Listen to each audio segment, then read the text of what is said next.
Good morning dear students. Today we are learning Vyom Hindi व्याकरण कक्षा 5, page number 48, क्रिया। Lesson number 8, क्रिया वर्ब। इस चित्र को देखिए, दिख रहा है आपको ये चित्र? ये यहाँ आदमी बैठा है, औरत बैठी है और एक ये बच्ची है और ये खड़ा है। तो देखो कौन खड़ा है? नेताजी खड़े है। कौन बैठा है? तो जनता बैठी है। नेताजी क्या कर रहे हैं? भाषण दे रहे हैं।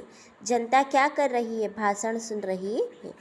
ओके डियर स्टूडेंट्स, यहाँ हमको बताया गया है ये एक नेता है और ये क्या है? जनता बैठी है। तो हमसे पूछा गया सवाल कि कौन खड़ा है? तो नेताजी खड़े हैं। कौन बैठा है? तो जनता बैठी है। फिर क्या पूछा? नेताजी, ये जो नेताजी क्या करे? तो भाषण दे रहे और जनता भाषण सुन रही है। आपने देखा कि खड़े होने, बैठने, सुनने का काम हो रहा है और भाषण देने का काम किया जा रहा है। इसका अर्थ हुआ कि कुछ काम होते हैं और कुछ काम किए जाते हैं। ओके डियर स्टूडेंट्स, हमें क्या कहा गया है कि हमने देखा कि खड़ा होना, बैठने, सुनने का काम हो रहा है और भाषण देने का काम किया जा रहा है। तो इसका अर्थ क्या है कि हम कुछ काम होते हैं और कुछ काम किए जाते हैं। तो किए जाते वाला काम कौन सा है? नेताजी भाषण दे रहे हैं, तो ये काम क्या कर रहे हैं? वो काम कर रहे, भाषण देने का काम कर रहे।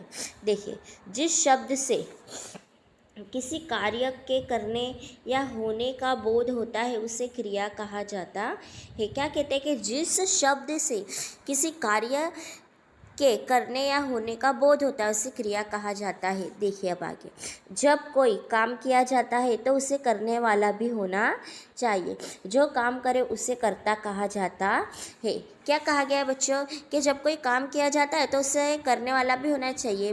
बराबर, काम करे गए तो जो काम करता है उसे क्या कहते हैं? कर्ता कहते हैं। जैसे कि अभी आप क्या कर रहे हो? झाड़ू मार रहे हो, तो आप क्या हो? आप काम कर रहे हो। तो झाड़ू मारने वाले कौन हो? आप हो। तो आप क्या है? कर्ता है। काम करने वाले को क्या कहते हैं? कर्ता कहते हैं।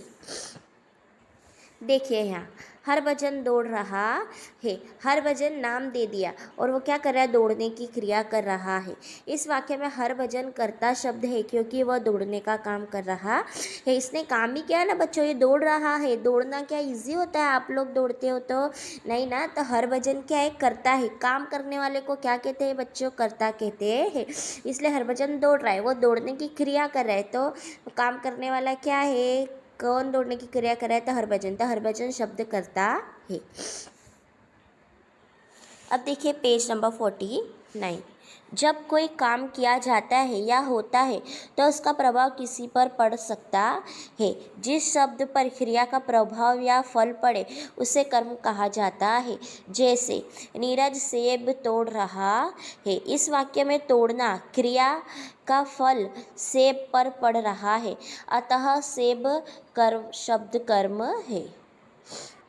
तो बच्चों देखो, हमने ऊपर की डेफिनेशन व्याख्या में क्या देखा हमने कि जब कोई काम किया जाता है या होता है तो उसका प्रभाव किसी पर पड़ सकता है। जिस शब्द पर क्रिया का प्रभाव या फल पड़े उसे कर्म कहा जाता है। तो देखिए, तोड़ रहा है तो तोड़ने की क्रिया हो रही है ना। तो वो क्या है? क्रिया हो रही है। अब देखिए, अब असर किस पे पड़ा? सेब पे पड़ा, क्योंकि सेब को ही तोड़ा गया है। तो जो सेब है वो क्या है? अतः शब्द कर्म है। बराबर, जिसका प्रभाव पड़े, क्रिया का प्रभाव जिस पर पड़े। क्रिया क्या की गई? यहाँ तोड़ने की। बराबर बच्चों, तोड़ने की क्रिया की गई, लेकिन क्या तोड़ा? उसने सेब तोड़ा, तो सेब तो टूटा ना, तो उस पर क्या हुआ? उसका असर हुआ। तो क्या है? सेब कर्म शब्द है। अब देखो, जानते हैं हो कर्ता और कर्मकार के भेद है, उनके बारे में तुम आगामी कक्षाओं में पढ़ोगे। क्या कहते हैं कि कर्ता और कर्मकार के भेद है, उनके बारे में तुम आगामी मतलब आगे वाली कक्षा में पढ़ोगे, आगे वाले स्टैंडर्ड में पढ़ोगे। अब देखिए, क्रिया के भेद। कर्म के आधार पर क्रिया के दो भेद होते हैं, अकर्मक क्रिया और सकर्मक क्रिया। अब देखिए, अकर्मक क्रिया किसे कहते हैं? अकर्मक क्रिया जिस क्रिया में कर्म नहीं होता या उसकी आवश्यकता नहीं होती उसे अकर्मक क्रिया कहा जाता है। जैसे घोड़े भाग रहे हैं, खेत की सो रही है। तो बच्चों यहाँ भागने की क्रिया हुई और यहाँ सोने की क्रिया हुई, बराबर। कर्म क्या होता है कि जिस पर असर होता है, जिस पर क्रिया का असर होता है उसे क्या बोलते हैं, कर्म बोलते हैं। क्रिया तो भागने की क्रिया हुई, यहाँ सोने की क्रिया हुई। तो क्या बोला है, इन वाक्यों में भागने या सोने का फल किसी पर नहीं पड़ा। किसी पर पड़ा, नहीं पड़ा। किसी पर असर हुआ भागने का या सोने का, किसी अन्य चीज़ पे। जैसे कि हमने ऊपर देखा कि इसमें तोड़ने की क्रिया हो रही थी, तो इसने क्या तोड़ा, सेब तोड़ा, तो सेब पे क्या हुआ, तोड़ने का असर हुआ कि वो तोड़ा गया। लेकिन यहाँ असर नहीं हुआ, किसी का असर नहीं हुआ, अर्थात इनके कर्म नहीं है। अतः भागना और सोना अकर्मक क्रियाएं है। ओके बच्चों, समझ गए आप। कुछ सामान्य अकर्मक क्रिया इस प्रकार है। तो देखिए, आना जाना, हंसना, सोना, उठना, बैठना, सोना, रोना और दौड़ना। अब देखिए, हम देखेंगे सकर्मक क्रिया। जिस क्रिया का फल सीधा कर्म पर पड़ता हो उसे सकर्मक क्रिया कहा जाता है। जैसे वह सेब खा रहा है, राधिका पढ़ रही है। तो देखिए बच्चों, यहाँ क्या बताया गया, यहाँ खाने की क्रिया हुई और यहाँ पढ़ने की क्रिया हुई। लेकिन इसका जो जिस क्रिया का फल सीधा कर्म पर पड़ता है, जैसे कि क्या खा रहे, सेब खा रहे, और ये क्या कर रही है, पत्र पढ़ रही है। तो क्रिया का असर किस पे हुआ, पत्र पर हुआ, और इधर खा रहा का असर सेब पर हुआ, इसलिए क्या है, ये सकर्मक क्रिया है। अब देखिए, पहले वाक्य में खाने का फल सेब पर पड़ रहा है और दूसरे वाक्य में पढ़ने का फल पत्र पर पड़ रहा है। अतः खाना और पढ़ना सकर्मक क्रिया है। ओके बच्चों, समझ गए आप इस तरह। कुछ सामान्य सकर्मक क्रिया इस प्रकार है। खाना, पीना, पढ़ना, लिखना, बताना, सुनना, देना, काटना, बेचना, खरीदना। ओके डियर स्टूडेंट्स, सकर्मक क्रिया की पहचान।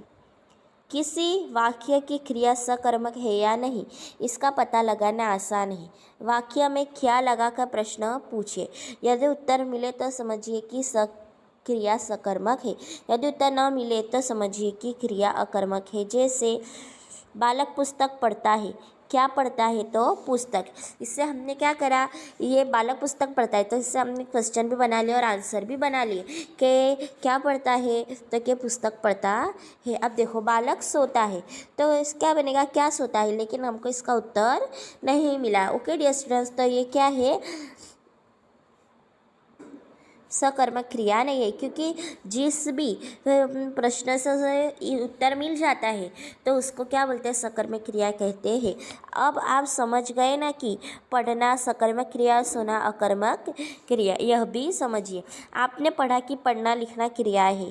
ये क्रियाएं मूल रूप से पढ़ और लिख शब्दों से बनी है। क्रिया के मूल रूप को धातु कहा जाता है। क्रिया के मूल रूप में ना, ता, कर आदि जोड़कर क्रिया अलग अलग रूप में बनाए जाते हैं। जैसे चल प्लस ना तो चलना, चल प्लस ता तो चलता, चल प्लस कर तो चलकर, खेल प्लस ना तो खेलना, खेल प्लस ता तो खेलता, खेल प्लस कर तो खेलकर। ओके डियर स्टूडेंट्स, यहाँ हमने आज लेसन नंबर 8 पढ़ा। उसमें हमने क्रियाएं देखी और उसमें हमने क्या देखे, क्रिया के भेद भी देखे, सकर्मक क्रिया और अकर्मक क्रिया।